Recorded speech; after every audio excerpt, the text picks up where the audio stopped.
السلام علیکم ورحمۃ اللہ وبرکاتہ۔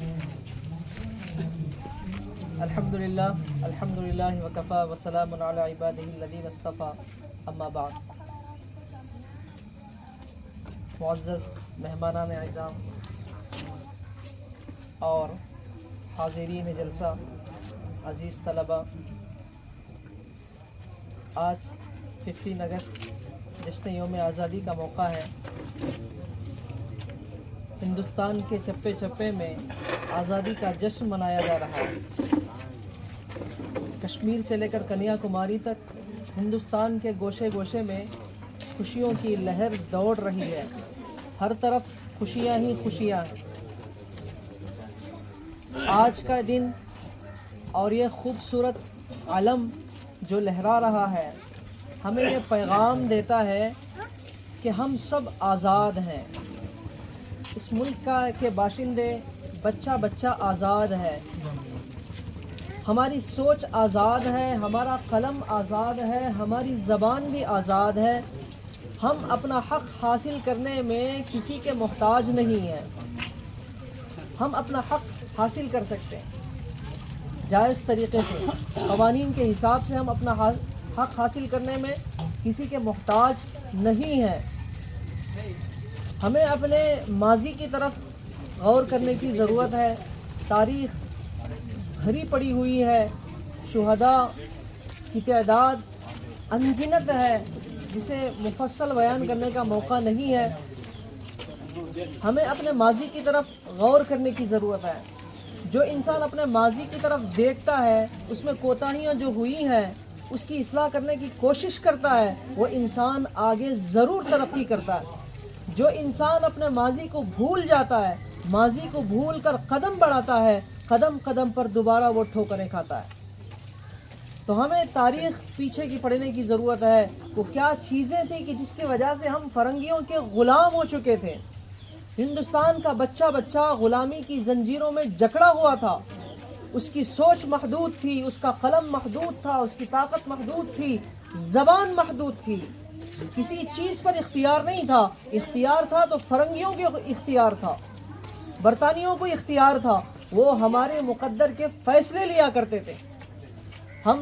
میں تاریخ کے ادوار کا تھوڑا مختصر سا خاکہ آپ کے سامنے پیش کر کے اپنی بات ختم کرنا چاہتا ہوں۔ تاریخ کے 3 حصے ہیں، 3 دور ہیں۔ پہلا دور ہے 1612 سے لے کر 1799 تک، یہ پہلا دور ہے۔ دوسرا دور ہے 1799 سے لے کر 1800 تک، 1857 تک، اور تیسرا دور ہے 1857 سے لے کر 1947 تک، وطن کے آزاد تک۔ یہ 3 دور ہیں، آپ کے ذہن میں یہ بات رہنی چاہیے۔ پہلا دور 1612 سے جو مقابلہ شروع ہوا، فرنگی جب اس ملک میں داخل ہوئے تو وہ ساحلی علاقے سے داخل ہوئے۔ گجرات کا سورت علاقہ ہے، پھر اسی طرح ممبئی، اور اسی طرح کیرلا کا ملبار، اور اسی طرح بنگال کا ایک علاقہ۔ انہوں نے سب سے پہلے تجارتی کیمپ اپنے لگائے اور وہاں سے اپنی طاقت کو انہوں نے مضبوط کیا مکاری کے ساتھ۔ اور سب سے پہلے ان کی جو نظر پڑی بنگال کے علاقے پر پڑی۔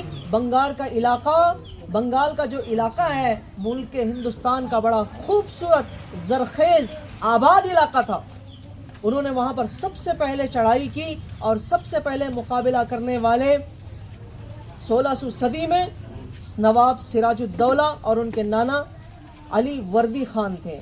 انہوں نے سب سے پہلے مقابلہ کیا، یہاں تک کہ جام شہادت کو انہوں نے بھی نوش کر لیا۔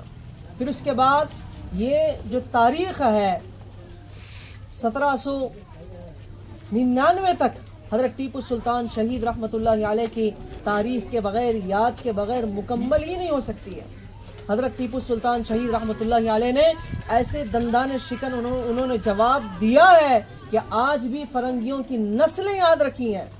ہندوستان کو جب وہ یاد کرتی ہے تو ہندوستان کا نام لیتے ہی حضرت ٹیپو سلطان شہید رحمۃ اللہ علیہ کا نام ان کے دل و دماغ میں آ جاتا ہے۔ وہ سوتے بھی ہیں تو وہ بیدار ہو جاتے ہیں اور نیند سے بھڑک اٹھ جاتے ہیں۔ انہیں اتنا خوف آج بھی ان کی نسلوں میں موجود ہے۔ حضرت ٹیپو سلطان شہید رحمۃ اللہ علیہ کی شہادت سے پہلے کا واقعہ ہے. ان کی بیگم محترمہ خواب دیکھتی ہیں, بڑا عجیب خواب ہے. شہادت کا نقشہ اللہ تعالیٰ نے انہیں خواب میں دکھا دیا ہے کہ وہ خواب دیکھ رہی ہیں. حضرت ٹیپو سلطان تنے تنہا ہے, اطراف فرنگی ہیں, اور حضرت ٹیپو سلطان شہید رحمۃ اللہ علیہ زخمی کی حالت میں کھڑے ہوئے ہیں. بیگم جب یہ خواب دیکھتی ہیں پریشان ہو کر بیدار ہو جاتی ہیں اور دوڑتی ہوئی رات میں اپنا دروازہ کھولتی ہیں. حضرت ٹیپو سلطان شہید رحمۃ اللہ علیہ کے دروازے کی طرف دوڑتی ہیں, کمرے کی طرف دوڑتی ہیں, جا کر دروازہ کھٹکھٹاتی ہیں. حضرت ٹیپو سلطان شہید رحمۃ اللہ علیہ صرف ایک مرد مجاہد نہیں تھے, عابد تھے, راتوں کو عبادت کرنے والے تھے. تو وہ عبادت کی حالت میں ہوتے ہیں. پھر اپنی عبادت کو ختم کرنے کے بعد بیگم سے حال دریافت کرتے ہیں کہ کیا معاملہ ہے, پریشان کیوں ہیں. تو وہ اپنا خواب ظاہر کرتی ہیں کہ اے میرے سرتاج, آج میں نے بہت برا سپنا دیکھا ہے زندگی کا. حضرت ٹیپو سلطان تسلی دیتے ہیں, پوچھتے ہیں کہ کیا دیکھا ہے. تو وہ اطمینان سے خواب بیان کرتی ہیں کہ میں نے خواب میں دیکھا کہ فرنگی آپ کے ارد گرد کھڑے ہوئے ہیں اور آپ زخمی ہیں. تو مجھے خوف ہوا, میں بیدار ہو گئی. حضرت ٹیپو سلطان شہید رحمۃ اللہ علیہ انہیں دلاسا دیتے ہیں, تسلی دیتے ہیں اور فرماتے ہیں ارے پگلی, یہ گھبرانے کی کیا بات ہے. یہ وہ دولت ہے کہ جس کے لیے میں کئی سالوں سے دعا کرتا آ رہا ہوں, لگتا ہے کہ وہ وقت قریب آ گیا ہے. حضرت ٹیپو سلطان شہید رحمۃ اللہ علیہ تسلی دیتے ہیں اور فرماتے ہیں, وصیت بھی فرماتے ہیں کہ میرے انتقال کے بعد تمہیں اپنی جانوں کی, اپنی عصمتوں کی حفاظت تمہاری ذمہ داری ہے. یہ ملک کے لیے میں شہید بھی ہو جاؤں یہ میرے لیے فخر کی بات ہے. پھر چند دن کے بعد یہ خواب پورا ہوتا ہے. حضرت ٹیپو سلطان شہید رحمۃ اللہ علیہ اپنے مکار لوگوں کی وجہ سے شہید ہو جاتے ہیں. پھر اس کے بعد دوسرا دور 1799 سے لے کر 1857 کا جو دور ہے, یہ حضرت شاہ صاحب کے فتوے کا دور ہے. علماء نے فتویٰ نکالا, حضرت شاہ صاحب نے فتویٰ نکالا کہ فرنگیوں کے پاس کام کرنا اور ان کی فوج میں داخل ہونا حرام ہے, اور یہ ملک یہ سیکولر نہیں رہا, ہم آزاد نہیں رہے, یہ دارالحرب بن چکا ہے, ہر مسلمان پر جہاد واجب ہو چکا ہے. تو اس موقع پر ساری بیداریاں شروع ہو گئی, ہر طرف آزادی کے نعرے لگنے لگے, انقلاب کی لہریں یہاں سے دوڑنا شروع ہو گئی. پھر اس کے بعد تیسرا دور آیا, 1800 سے لے کر 1947 تک کا یہ دور, آخری دور, اور اس میں بغیر کسی تفریق کے, بغیر کسی ملت کے, بغیر کسی قوم کے ہر قوم شامل ہوتی رہی. اس میں بڑے بڑے شہداء کا نام آتا ہے, مہاتما گاندھی جی, اور اسی طرح سبھاش چندر بوس, اور اسی طرح پنڈت جواہر لال نہرو. بڑے بڑے یہ لوگ اپنی اپنی قوموں کے ساتھ نگرانی کرتے ہوئے, رہبری کرتے ہوئے اس جہاد میں حصہ لیتے ہیں. پھر اس کے بعد ایک انقلابی دوڑ ایسی گزرتی ہے کہ بس فرنگیوں کے دانت کھٹے ہو جاتے ہیں اور انہیں اپنی طاقت کو چھوڑنے پر اور اپنی سلطنت کو چھوڑنے پر مجبور کر دیتی ہیں. یہاں تک کہ ایک وقت 1947واں وہ وقت, وہ دن آ جاتا ہے کہ وہ اپنی جانوں کو بچاتے ہوئے ملک ہندوستان سے مال کو لوٹ کر, ذخائر کو لوٹ کر اپنے وطن کی طرف نکل دیتے ہیں. اور پھر اس کے بعد یہ خوبصورت پرچم لہراتا ہے, پھر یہ پیغام دیتا ہے, لوگوں آج سے تم آزاد ہو, تمہاری زبانیں آزاد ہیں, تمہارا قلم آزاد ہے, اور تمہاری طاقت آزاد ہے, تمہاری زبان بھی آزاد ہے. اب تم اپنا حق حاصل کرنے میں کسی کے محتاج نہیں ہو. جو قوانین بن چکے ہیں ہندوستان کے, اس قوانین کے حساب سے تم اپنا حق بھرپور حاصل کر سکتے ہو, کسی کے محتاج نہیں ہو. اور بس اللہ سے یہی دعا کرتا ہوں کہ اللہ تعالیٰ ہمارے ملک کو اسی طرح سلامتی کے ساتھ, امن کے ساتھ ترقی کی راہ پر گامزن فرمائے, اور ہر بری نظر سے ہمارے ملک کی حفاظت فرمائے.